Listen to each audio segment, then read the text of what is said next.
कहानी की शुरुआत में हम एक यंग कपल मैट और नादिया को देखते हैं जो अपने नए घर में रहने के लिए आए थे। ये घर एक सुनसान इलाके में होता है जिसके आसपास न कोई दूसरा घर और न ही आबादी होती है। शहर के शोर शराबे से तंग होकर मैट और नादिया को भी एक ऐसा ही शांत घर चाहिए था और यह खूबसूरत घर मैट को काफी कम कीमत में मिल गया था। ये दोनों जब घर के अंदर आते हैं तो घर काफी बुरी हालत में था, जैसे ये घर कई सालों से खाली पड़ा हुआ हो। इसलिए ये दोनों घर की साफ सफाई करने लग जाते हैं और जो भी फालतू सामान होता है मैट खिड़की से बाहर फेंकने लगता है। किचन को साफ करते समय नादिया को एक मरा हुआ बर्ड दिखाई देता है जिसे दफनाने के लिए वो बाहर ले जाती है, लेकिन तभी ऊपर खिड़की से मैट नादिया को आवाज देता है जिससे नादिया का ध्यान ऊपर मैट की तरफ चला जाता है और जब वो वापस उस बर्ड की तरफ देखती है तो वो बर्ड गायब हो चुका था। ये देखकर नादिया को कुछ अजीब लगता है और सोचती है कि अचानक वो परिंदा कहाँ गायब हो गया। दूसरी तरफ मैट को भी दीवार में एक अजीब सी चीज दिखाई देती है जिसे देखने के लिए वो वॉलपेपर को फाड़कर हटा देता है और वहाँ मैट को एक बड़ा दरवाजा दिखाई देता है जिसे खोलने के लिए चाबी की जरूरत थी। अब मैट उस दरवाजे की चाबी ढूंढने लगता है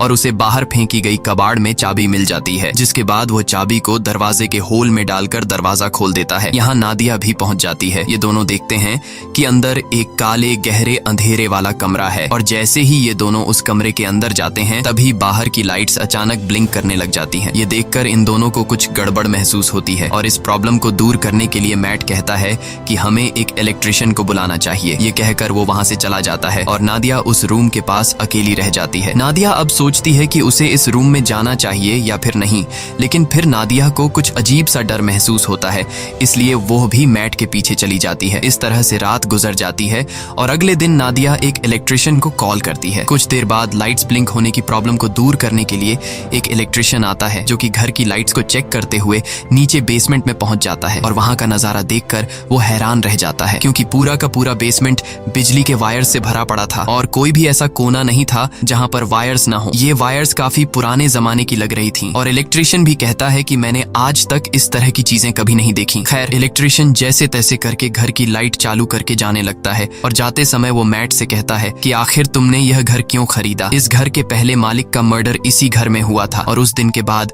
कोई इस घर में रहने को तैयार नहीं हुआ। यह सुनकर मैट बहुत ज्यादा घबरा जाता है और इस घर के बारे में रिसर्च करने लगता है। रिसर्च के दौरान इंटरनेट पर मैट को एक पुराने न्यूज आर्टिकल में थॉमसन फैमिली का पता चलता है जो कि एक कपल था और आर्टिकल में लिखा हुआ था कि इस घर में रहने वाले कपल को अपने ही बेटे ने मार दिया था जिसका नाम जॉन था। इन्वेस्टिगेशन के दौरान जॉन पुलिस को बताता है कि मुझसे यह मर्डर इस घर ने करवाए हैं। यह देखकर मैट को यह एक झूठी कहानी लगती है और कई घंटों तक रिसर्च करने के बाद वो थक जाता है। फिर अपनी पत्नी से छिपकर उसी अंधेरे वाले कमरे में बैठकर शराब पीने लग जाता है। बोतल में शराब पहले से ही 2 घूंट बची हुई थी जिसे पीकर वो बोतल खाली कर देता है और मन ही मन सोचता है कि काश पीने के लिए एक और बोतल मिल जाती। तभी अचानक लाइट्स ब्लिंक होने लगते हैं और कुछ देर के लिए लाइट चली जाती है और जब फिर से लाइट आती है तो उसके सामने एक शराब की बोतल पड़ी होती है। ये देखकर उसकी आंखें खुली की खुली रह जाती हैं और जब वह उस बोतल को हाथ लगाकर चेक करता है तो उसे पता चलता है कि यह एक असली बोतल है, यानी कि यह रूम किसी भी इच्छा को पूरी कर सकता है। अगली सुबह नादिया नींद से जागती है। वो देखती है कि मैट यहाँ पर नहीं है, इसलिए वो मैट को ढूंढने उस रूम में जाती है। वहाँ जाकर वो देखती है कि पूरा रूम कीमती पेंटिंग्स और नई चीजों से भरा हुआ है और मैट बहुत ही ज्यादा खुश है। मैट नादिया को बताता है कि इस रूम में किसी भी विश को पूरा करने की ताकत है। वो नादिया से कहता है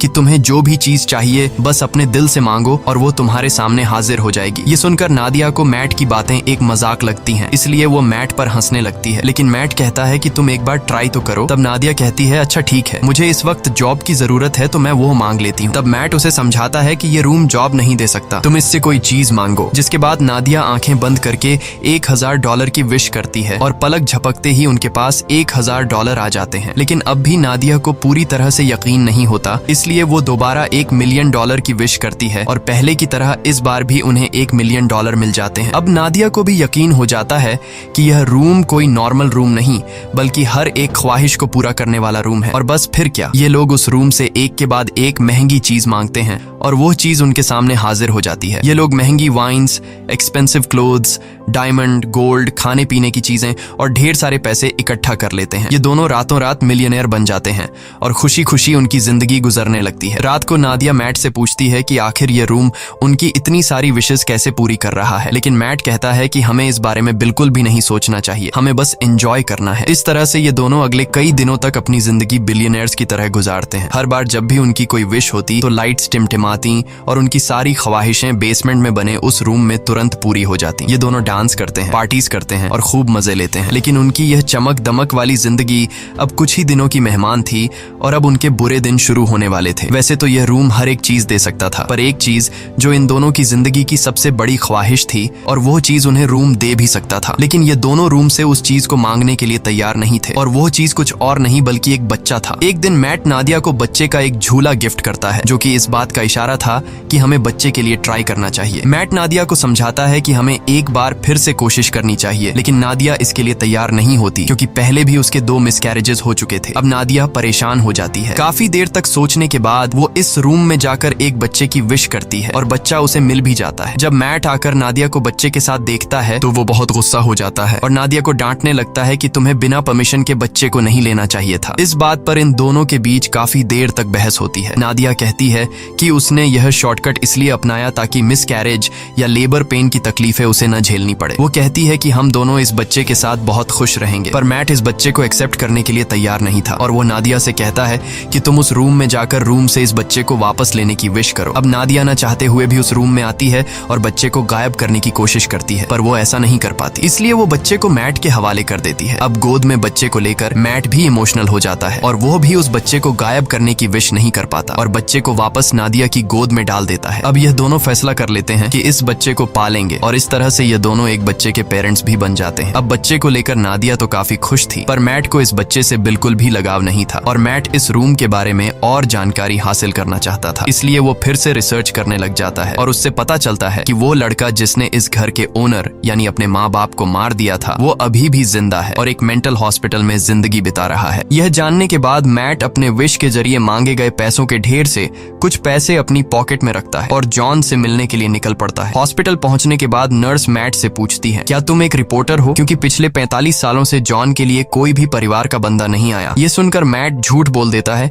कि मैं भी एक रिपोर्टर हूँ। कुछ देर बाद जॉन आता है। जॉन बूढ़ा हो चुका था और जॉन पीछे वाले टेबल पर बैठकर मैट से कहता है, मुझे तुम्हारा ही इंतजार था। ये सुनकर मैट को कुछ अजीब लगता है और वो डायरेक्ट जॉन से पूछता है कि तुम इस रूम के बारे में क्या जानते हो और तुमने अपने मॉम डैड को क्यों मारा? तब जॉन कहता है कि मैंने अपने पेरेंट्स को नहीं मारा बल्कि उस रूम ने मुझसे यह करवाया। इसके बाद जॉन मुस्कुराते हुए कहता है, मुझे पता है कि तुम अभी मजे कर रहे हो, खूब खाना पीना, महंगे कपड़े और एंजॉय, लेकिन जल्द ही इसकी कीमत तुम्हें चुकानी पड़ेगी। और जॉन मैट से कहता है, जितनी जल्दी हो सके इस घर को छोड़ दो। मैट को जॉन की दिमागी हालत ठीक नहीं लगती, इसलिए वो उसे वहीं पर छोड़कर घर लौटने लगता है। रास्ते में वो पेट्रोल पंप पर गाड़ी में पेट्रोल डालने के लिए गाड़ी खड़ी करता है। पेट्रोल डलवाने के बाद जब मैट एम्प्लॉई को पैसे देने के लिए जेब में हाथ डालता है तो उसके हाथ में पैसों की जगह राख निकलती है। यह देखकर वो परेशान हो जाता है और दूसरी जेब से एम्प्लॉई को पैसे पकड़ाकर सीधे घर पहुंचता है और सोचने लगता है कि जाते हुए उसने ढेर सारे पैसे अपनी जेब में डाले थे, फिर अचानक वो पैसे कहाँ गायब हो गए। अब इस बात को कंफर्म करने के लिए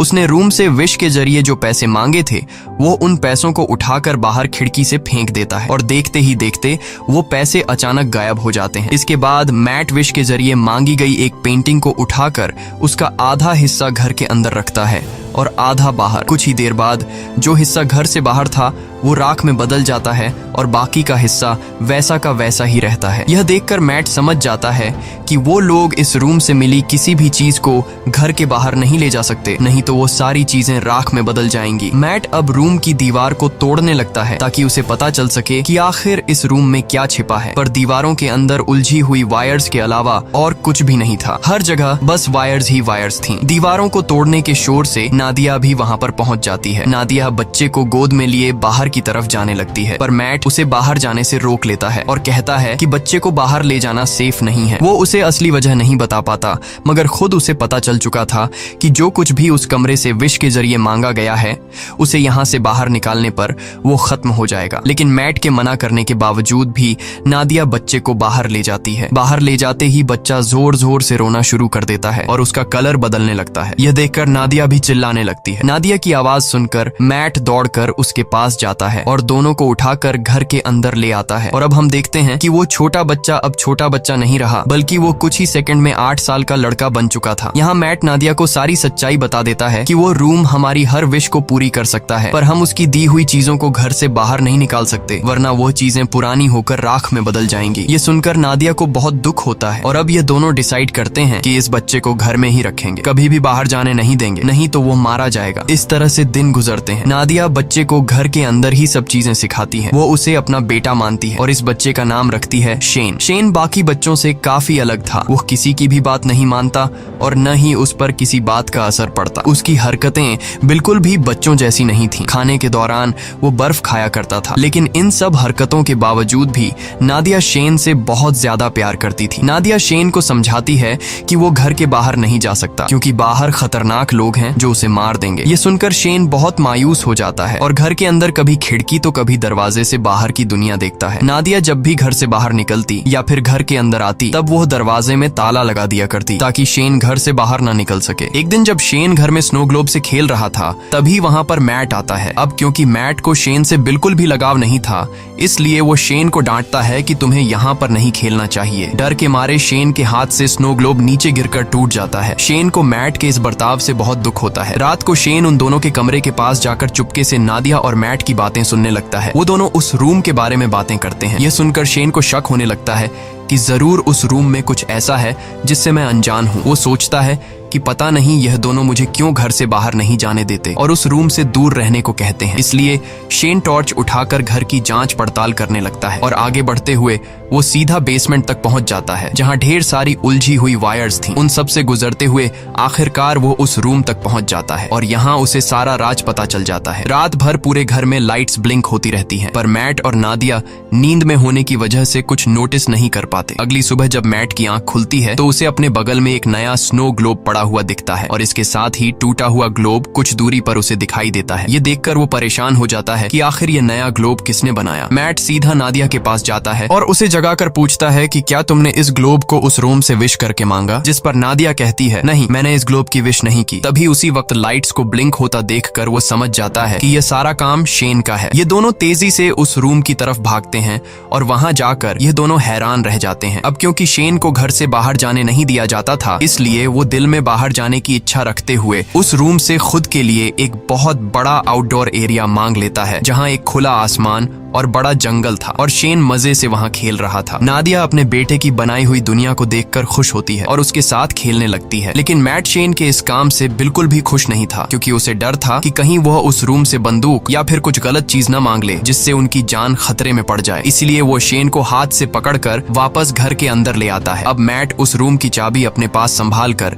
शेन को उस रूम में जाने से मना करता है, लेकिन नादिया मैट को ऐसा करने से रोकती है। वो कहती है कि हम पहले ही शेन को घर से बाहर जाने नहीं देते। अब बेचारे ने खुद के लिए एक अलग आउटडोर बना लिया है, इसलिए हमें उसे वहां जाने से नहीं रोकना चाहिए और वहां उसकी जान को भी खतरा नहीं है। पर मैट नादिया की बात नहीं सुनता और कहता है कि शेन अभी ना समझ है, मुझे डर है कि कहीं वो गलती से उस रूम से कुछ ऐसी चीज न मांग ले जिससे हम दोनों खतरे में पड़ जाएं। तभी फोन की घंटी बजती है और परमिशन न होने के बावजूद शेन फोन उठा लेता है, लेकिन जल्दी ही मैट उससे फोन छीनकर खुद बात करने लगता है। दूसरी तरफ कॉल पर जॉन था, जिसने शेन की आवाज सुनकर समझ लिया कि मैट ने उस रूम से एक बच्चा मांग लिया है। अब मैट भी उससे कोई बात नहीं छिपाता और कहता है कि हम इस बच्चे से अपनी जान कैसे छुड़ाएं। इधर किचन में रखे दूसरे फोन से नादिया इन दोनों की सारी बातें चुपके से सुनने लगती हैं। जॉन उसे अपनी सच्चाई बताता है कि मैं भी उस रूम से विश के जरिए मांगा गया हूँ। वो बताता है, मैंने अपने पेरेंट्स को इसलिए मारा क्योंकि मुझे भी बाहर की दुनिया देखनी थी, लेकिन जब मैं घर से बाहर निकलता तो मेरी उम्र बढ़ने लगती और जब मैंने रूम से पूछा तो उसने मुझे बताया कि अगर तुम्हें इस घर से बाहर निकलना है तो तुम्हें उस इंसान को मारना होगा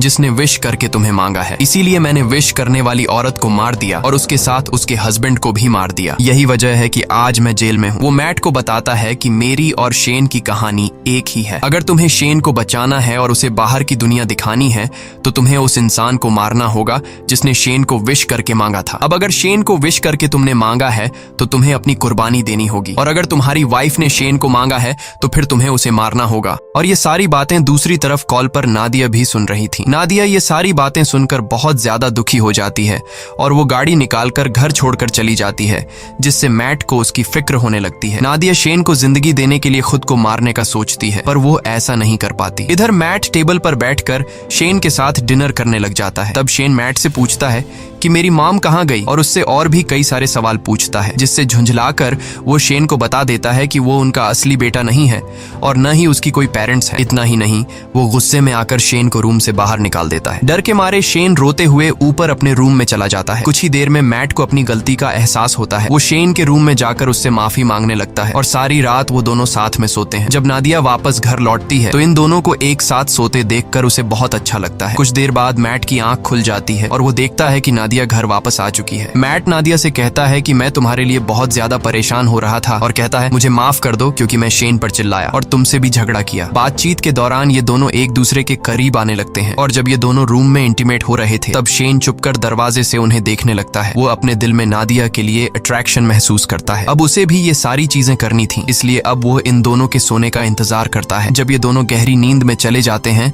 तब शेन चुपके से आकर मैट की पॉकेट से घर के बाहर जाने की चाबी चुरा लेता है। अगले दिन सुबह मैट और नादिया फ्रंट डोर को खुला देखकर समझ जाते हैं कि शेन घर से बाहर निकल गया है, इसलिए उन्हें डर था कि कहीं वो मर न गया हो। लेकिन तभी घर के एक अलग हिस्से में शेन को देखकर दोनों हैरान हो जाते हैं, क्योंकि शेन अब जवान और ताकतवर हो चुका था। वो अपने पेरेंट्स की तरफ गन पॉइंट करके उन्हें धमकाता है। तब नादिया उसे समझाने की कोशिश करती है। इसी बीच मैट शेन पर हमला कर देता है और दोनों में फाइट होने लगती है। लेकिन उनकी फाइट के दौरान नादिया को धक्का लगता है, जिससे वह नीचे गिरकर बेहोश हो जाती है। कुछ देर बाद मैट उसे जगाते हुए बताता है कि शेन को गलती से गोली लगने की वजह से वो मर गया। ये सुनकर नादिया रोने लगती है। मैट उसे तसल्ली देकर वापस घर में ले आता है और यहाँ आता है कहानी में सबसे बड़ा ट्विस्ट, क्योंकि अभी जो मैट नादिया को उठाकर घर लेकर गया वो असल में मैट नहीं बल्कि शेन है। इधर दूसरे रूम में जहाँ उनकी फाइट हुई थी, असली मैट होश में आ जाता है और पूरे घर में अपनी वाइफ की तलाश करता है। तभी लाइट्स को फिर से टिमटिमाते देखकर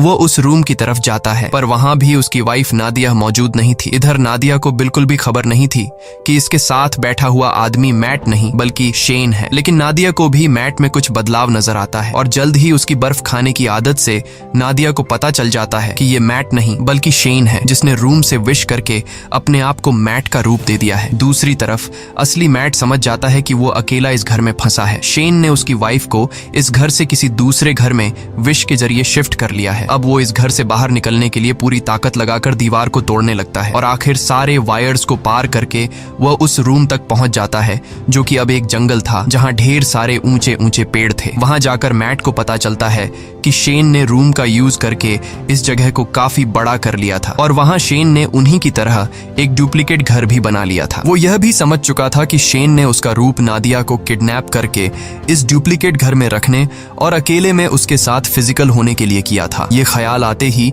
अपनी बीवी को वापस पाने के लिए मैट उस जंगल में दौड़ते हुए फाइनली उस डुप्लीकेट घर के अंदर पहुंच जाता है, जहां शेन नादिया के साथ जबरदस्ती करने की कोशिश कर रहा होता है। मैट को अंदर आते देखकर शेन फिर से लड़ाई के लिए तैयार हो जाता है। अब यहाँ नादिया भी पहचान नहीं पाती कि असली मैट कौन सा है, क्योंकि वो दोनों बिल्कुल सेम टू सेम थे। और यहाँ ये दोनों नादिया से कहते हैं कि मेरे साथ चलो। अब नादिया समझदारी से काम लेते हुए शेन का नाम लेती है, जिसे सुनते ही शेन उसकी तरफ देख लेता है और नादिया को समझ आ जाता है कि यह शेन है, जिसके बाद वो शेन को धक्का देकर नीचे गिरा देती है। जमीन पर गिरते ही वो अपने असली रूप में आ जाता है। उधर मैट और नादिया रूम से बाहर निकलने की कोशिश करते हैं पर निकल नहीं पाते, क्योंकि शेन ने रूम से उनके इसी घर में फंसे रहने की विश मांगी हुई थी। लाख कोशिशों के बाद भी जब वो लोग घर से नहीं निकल पाते तो मैट रुक जाता है और वहां से निकलने का कोई तरीका सोचने लगता है। यहाँ मैट होशियारी से एक ऐसी विश करता है कि हम दोनों का नया रूप इस घर के अंदर ही रहे और हमारा असली रूप इस घर से बाहर चला जाए। तभी अचानक वहां पर शेन भी आ जाता है